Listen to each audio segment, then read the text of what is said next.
Dirty tactics ni Newsam pinatikim kay Scotty. Ano ba yan? Dunk party ginawa ni Newsam dito. Anyari sa Hinebra, pinasakit na naman nila ang ulo na tong si Coach Tim. Laban ng Meralco kontra sa Barangay Hinebra sa Game 3 semifinals na ito.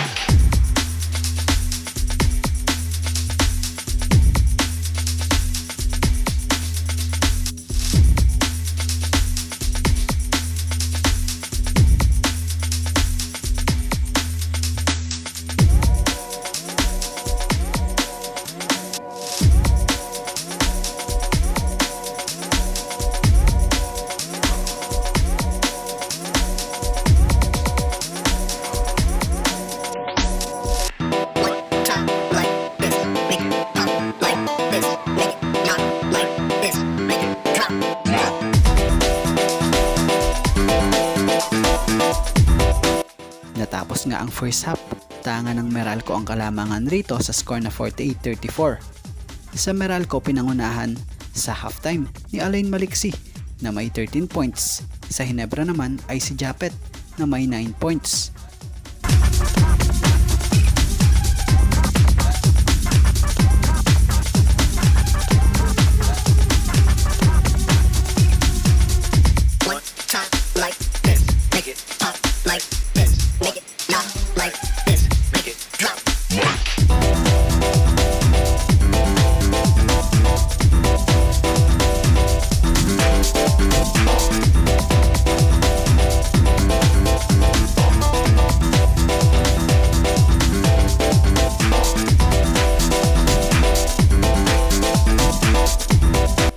So natapos ang laro muntik pang madali sa dulo ang Bolts matapos mag-init si Tenorio at Pinto. So sa larong ito panalo ang Meralco Bolts kung saan pinangunahan nga ni Alain Maliksi ang team na kumamada ng 16 points. Pahabol dyan yung mga bashers ng PBA dyan.